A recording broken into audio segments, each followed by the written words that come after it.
Hello and welcome to my review of the Old School Essentials Classic Fantasy Genre Rules classes. If you've not seen my previous video where I go over all of the core rules of this game, I'd encourage you to watch that. This is recorded, as all of my content is, in front of a live streaming audience who may ask questions that I will do my best to answer. But for now, let's get on with the meat of this video. So, the Old School Essentials Classic Fantasy Genre rules, when paired with the Old School Essentials Cleric and Magic user spells, form the corest part of the Old School Essentials Classic Fantasy lineup. This is the player-facing part of the lineup, and it contains all of the content that your players are going to be interfacing with that is outside of the core rules. So these books make up the majority of the player's rules tome. The Classic Fantasy Genre rules specifically details all of the classes. The classic classes, the Cleric, the Dwarf, the Elf, the Fighter, the Halfling, the Magic User, and the Thief. And alongside that, it has the rules for languages, titles, high-level play, the equipment you can purchase. It has the vehicles and mounts, animals, rules for hirelings, that's mercenaries and specialists, and rules for stronghold construction. That then pairs with the Classic Fantasy Cleric and Magic user spells, which brings you all of your spells for clerics and for magic users. Now, focusing back on this book here, in the front leaf, it has all of the tables for class saving throw progression, attack progression, their 2-hit armor class 0, as well as the turn undead and thief skills, and cleric spells and magic user spells. And in the back, it has a table of all of the equipment and inventory you'd like to buy. So once again, the front and back leaf of this book serves essentially as a replacement for a DM screen. Onto the main content of this video, I'm going to be focusing on each of the classes, what they do, what niche they fill, how balanced they are, and that sort of thing. So, let's start with the Cleric. Now, the Cleric is possibly the most powerful class in this book, right off the gate due to its starting alphabetically.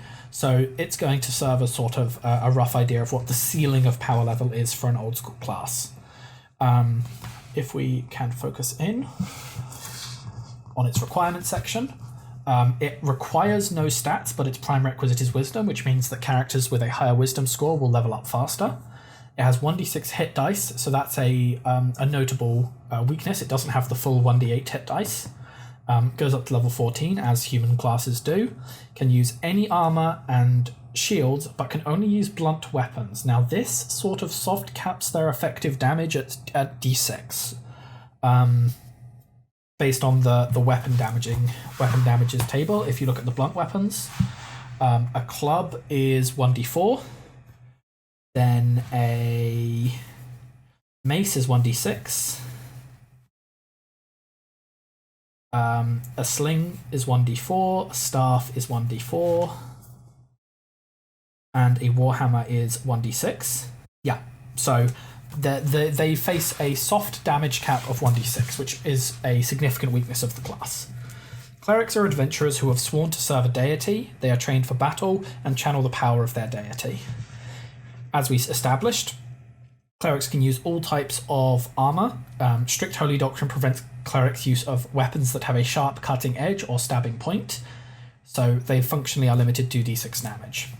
Divine Magic. Now, it's important to note that they don't actually unlock Divine Magic until level 2, and as the majority of play happens at level 1, that gating of magic is also a significant penalty to their class. However, as we'll see, Divine Magic is much more powerful than Arcane Magic, which we'll get to talk about a bit more later. Zoom this out a little bit so you can see the full table. So Divine Magic is a lot less powerful than the Arcane Magic that we'll talk about later, and it's gated behind this level 1 threshold here. So a cleric must carry a holy symbol, so they have a required purchase. Clerics must be faithful to the tenets of their alignment, clergy, and religion. Clerics who fall from favour with their deity may incur penalties. Now, it doesn't specify what these penalties are, but a fairly standard approach is just to demote them to being a fighter of equivalent level. Next up is magical research. A cleric of any level may spend time and money on magical research. This allows them to create new spells or other magical effects associated with their deity. When a cleric reaches 9th level, they are also able to create magic items, so they have access to spell creation from the get-go, but magic item creation is gated behind name level, which is fairly standard. Spell casting. Once a cleric has proven their faith from 2nd level, the character may pray to receive spells. The power and number of spells available to a cleric are determined by the character's experience level. The list of spells is the cleric list. As spellcasters, clerics can use magic scrolls of spells on their spell list. They can also use items that may only be used by divine spellcasters. So that is another big perk of being a cleric. So if a magic item is designed to be used by everyone, the cleric can use it, but there are some magic items that are designed to be used specifically and only by clerics. So, turning the undead. This is one of the most powerful parts of a cleric's retinue. It enables you to subvert a lot of low-level encounters. So, clerics can invoke the power of their deity to try and repel undead monsters encountered. So if you recall back to the core rules, there are several different phases that can happen. So this is an action that you take in the encounter phase. The way it's worded, I would argue that it's actually an action you take as an encounter begins. The way I would think of this is treat this as when Gandalf first encounters the Balrog. He turns to the Balrog, and the first thing he does is he tries to turn undead. He says, I am a servant of the secret fire, flame of Udun. He starts prattling off holy scripture to try and banish the Balrog.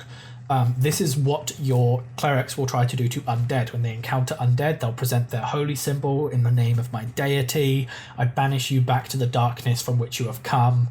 And maybe it works, maybe it doesn't. In Gandalf's case, it of course doesn't.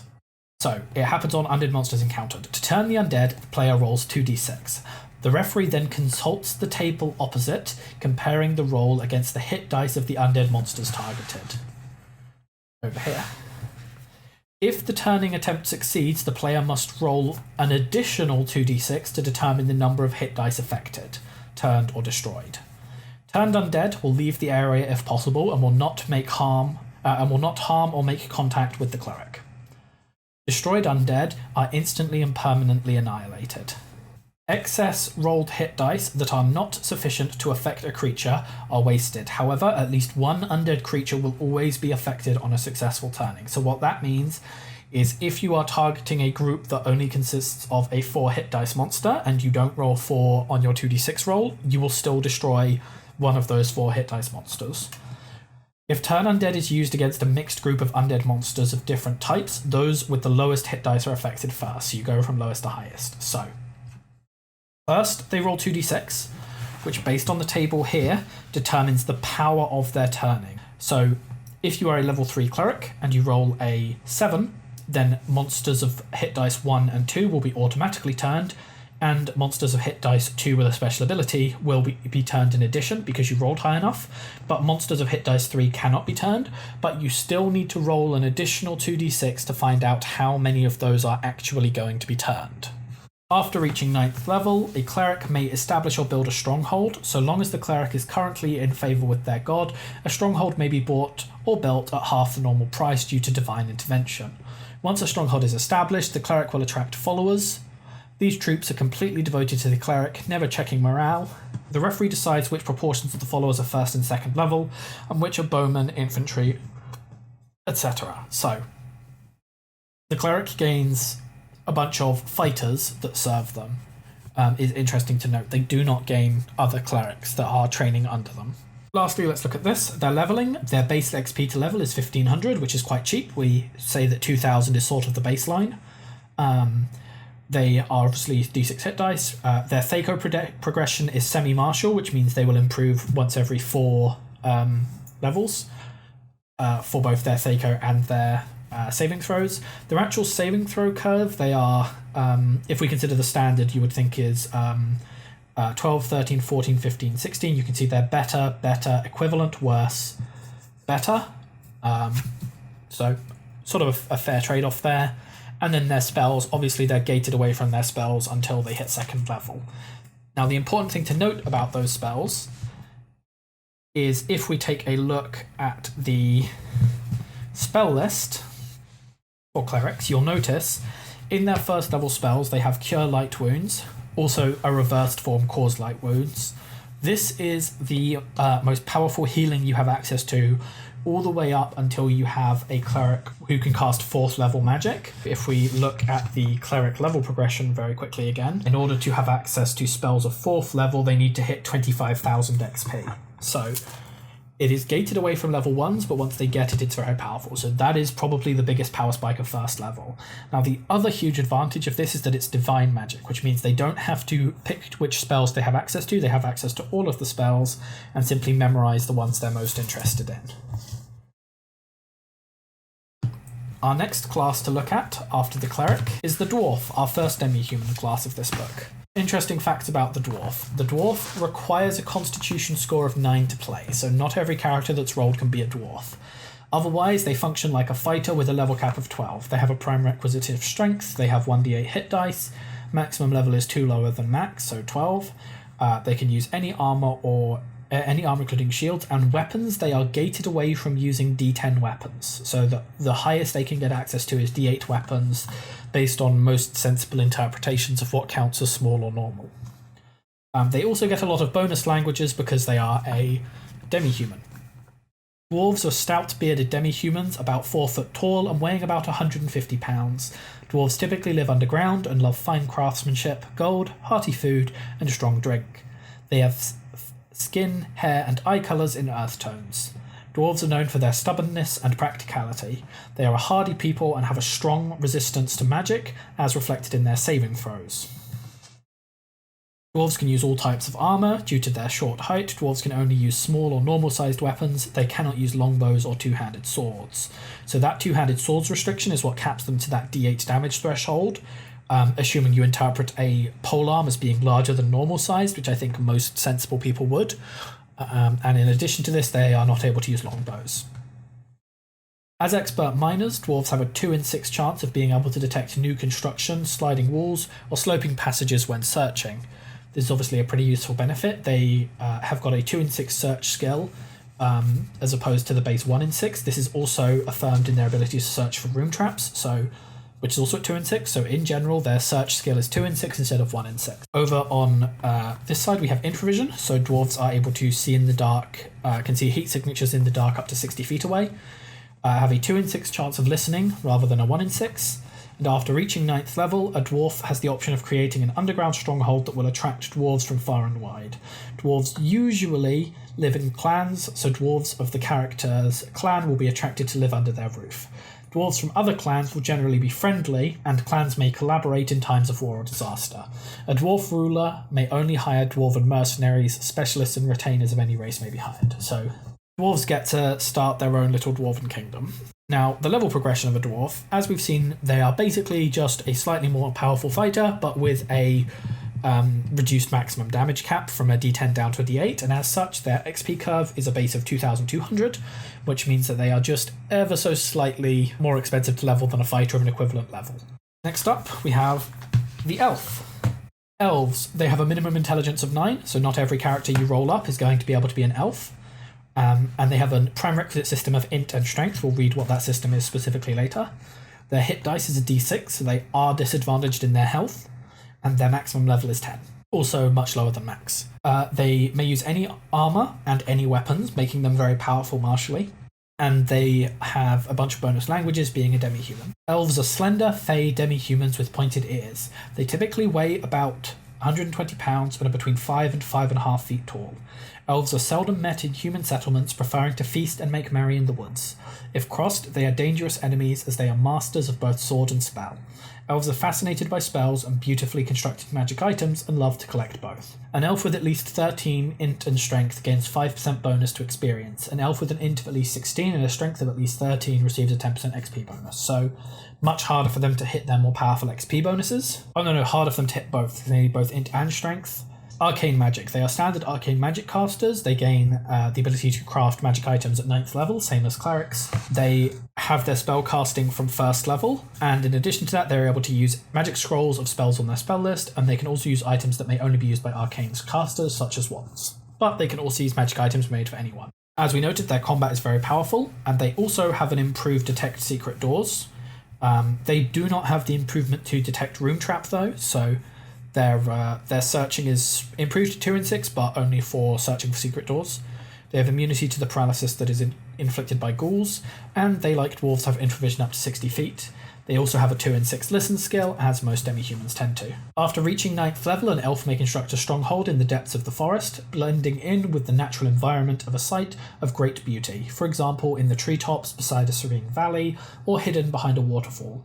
Whatever material it is made of, the construction costs as much as similar work in stone due to the exquisite quality of craftsmanship involved. Forest animals within a 5-mile radius of the completed stronghold will become friends with the elves. They may warn of intruders, carry messages and news, and so on. In exchange for this friendship, the elf must protect the animals from harm. An elf ruler may only hire elven mercenaries. Specialists and retainers of any race may be hired. So the important thing to note is because they combine both a full martial retinue of improving their 2-hit armor class and saving throws every level, and they just have better saving throws than a fighter does. In fact, let's just double back. The dwarf, you can see, has extremely good saving throws, but our standard saving throw is 12, 13, 14, 15, 16, 12, 13, 14, 15, 16. You can see their saves versus paralysis and their saves versus spells are just better, and they have magic. Because of this, they have an extremely expensive XP curve with a base XP of 4,000 and a level cap of 10. Next up, we have our fighter, the staple against which all other classes are measured. They have no requirements. They have a prime requisite of strength, which is actually a huge benefit because it means they can increase their strength at character creation, allowing them to hit harder than any other class, except obviously dwarves, which also have that. They have 1d8 hit dice, a max level of 14, any armor, any weapons. Fighters are adventurers dedicated to mastering the arts of combat and war. In a group of adventurers, the role of the fighter is to battle monsters and to try and defend other characters. Anytime a fighter wishes and has sufficient money, they can build a castle or stronghold and control the surrounding lands. After reaching 9th level, a fighter may be granted a title such as Baron or Baroness. The land under the fighter's control is then known as a barony. So they can build their stronghold whenever, and then they start getting big improvements once they hit 9th level. They are the baseline we hold everything else against, so 12, 13, 14, 15, 16 for their base saves, a Thaco progression of once every 3 levels, the highest possible hit dice of d8, and a base level XP score of 2000. Next up we have the Halfling. Now the Halfling has some of the most heavy requirements of any class in this book, requiring a Constitution of 9 and a Dexterity of 9. They also then have prime requisites of Dexterity and Strength. We'll talk about their multiple prime requisite system in a moment.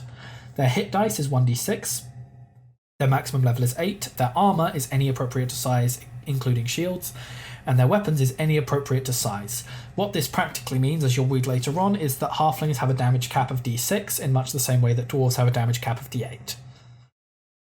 They speak only halfling as a bonus language. Halflings are small, rotund demi-humans with furry feet and curly hair. They weigh about 60 pounds and are around 3 feet tall. Halflings are a friendly and welcoming folk. Above all, they love the comforts of home and are not known for their bravery. Halflings who gain treasure through adventuring will often use their wealth in pursuit of a quiet, comfortable life. A halfling with at least a 13 in one prime requisite gains a 5% bonus, so they have an easier time gaining their 5% bonus. If both dexterity and strength are 16 or higher, the halfling gets a plus 10% bonus. That is a misprint, I believe. If we check the errata for this game, you'll see that it should instead be if dex. I think it's if dex or strength. I think halflings just have easier leveling, but I'm not 100% certain there. Combat, halflings can use all types of armor, but it must be tailored to their small size. Similarly, they can use any weapon appropriate to their stature. They cannot use longbows or two-handed swords. Defensive bonus, due to their small size, halflings gain a +2 bonus to armor class when attacked by larger opponents. Very useful, as many things you fight are larger opponents. Hiding. Halflings have an uncanny ability to disappear from sight. In woods or undergrowth, a halfling can hide with a 90% chance of success. In dungeons, a halfling can hide in shadows or behind other forms of cover. The chance of success is 2 in 6. Hiding requires the halfling to be motionless. So, these skills here replicate the thief skills of hide in shadows. Now, this is something that you are never taught how to use in the books. So every person comes up with their own mechanism of dealing with it. My personal system, and we'll talk about this possibly more with the thief, is that if you have an additional chance to hide, then when your party would otherwise not surprise the opponents, you have a separate chance to surprise them in addition to that. So let's say you come across a group of goblins in the woods.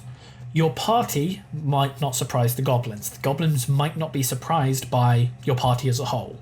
But as a halfling, you, as you are in woods, have a 90% chance to surprise them anyway, giving you surprise and the rest of the party not. Initiative bonus. If you're using the optional rule for individual initiative, which is called paired initiative in the original basic rules, halflings get a bonus of +1 to initiative rolls. Listening at doors. Halflings have a 2 in 6 chance of hearing noises, so again your standard demi-human improvement. Missile attack bonus. Halflings' keen coordination grants them a +1 bonus to attack rolls with all missile weapons. Stronghold. Anytime a halfling wishes and has sufficient money, they may build a stronghold, which will form the basis of a new community of halflings. Halfling communities, known as shires, are typically located in gentle countryside of little rivers and rolling hills. The leader of the community is called the sheriff. Now, if we go over all of this, they have a significant level cap of 8. They're difficult to play because you need a constitution of 9 and a dexterity of 9. They only have 1d6 hit dice. They only have 1d6 weapon cap for their damage. All of that balances them out to a clean 2000 XP with greatly improved saves over your base fighter saves of 12, 13, 14, 15, 16. They are better on all accounts at saving. Which I suppose represents the idea of halfling luck that we get in more modern interpretations of the rules. Next up, we have the magic user. They have no requirements. They have 1d4 hit dice, so they are very weak in terms of health. Their maximum level is 14, no armor. They may use daggers, or often people will extend this to include staffs and other simple weapons, which I do. But functionally, you should treat this as a d4 damage cap, and they don't have any bonus languages. Magic users are adventurers whose study of arcane secrets has taught them how to cast spells. Magic users are able to cast a greater number of increasingly powerful spells as they advance in level. Arcane magic, they have the standard arcane magic rules. They're able to create items at 9th level, for example, and they memorize according to normal arcane magic rules.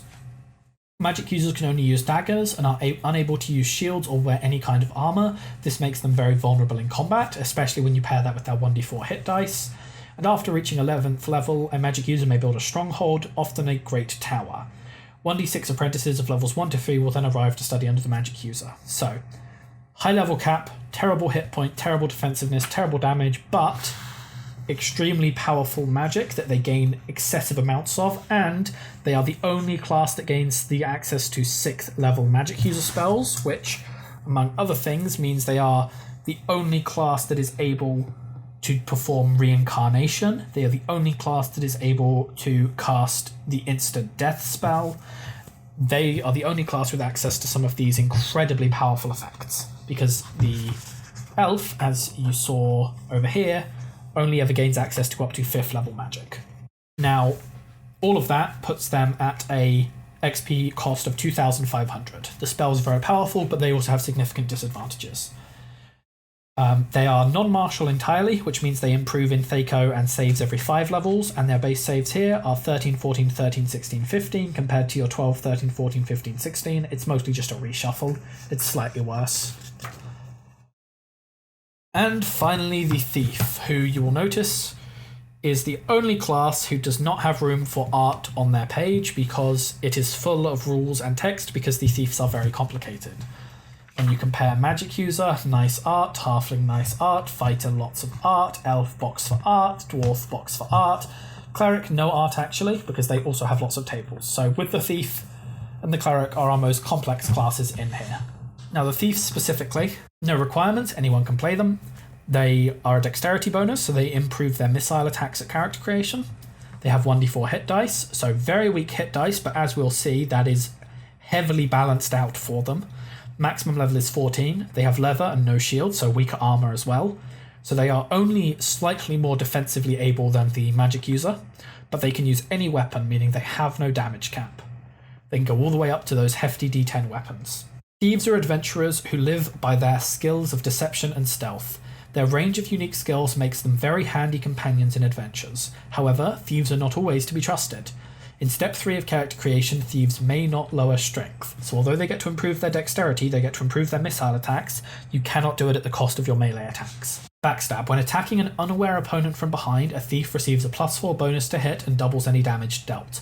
So I treat unaware opponent as surprised opponent, and I also don't require this to be melee, as even though it's called backstab, it doesn't have any specification that it needs to be in melee weapon in the actual text. Because of their need for stealth and free movement, thieves cannot wear armor heavier than leather and cannot use shields. They can use any weapon. Read languages. A thief of 4th level or higher can read non-magical text in any language, including dead languages and basic codes with 80% probability. If the roll does not succeed, the thief may not try to read that particular text again until they reach a higher level of experience. Now, though it doesn't specify, I restrict this to being done in downtime, as I don't really like the idea of thieves just pulling out a language in the wild. It's more they can study it and decipher it, to me, but obviously the text doesn't specify that. Now, one thing I think it's important to note is with this being in here, it very much establishes the thief as not Stabby McStabberson, but instead as an Indiana Jones type Tomb Raider come Grave Explorer. Scroll use. A thief of 10th level or higher can cast arcane spells from scrolls. There is a 10% chance of error. The spell does not function as expected and creates an unusual or deleterious effect. So at 4th level they can read non-magical text, and at 10th level they can start trying to cast magical text, but they only have a 90% chance of success, which is actually better than their chance of reading mundane languages. Finally, thief skills, the most contentious part of the thief. I have an entire blog article on this, which I will link down. Which I will link down below. But in essence, we have climb sheer surfaces. This allows a thief to scale a completely sheer wall at the peril of taking damage if they fail. Mind, it is a base 87% chance to succeed, all the way up to a 99% chance at level 13.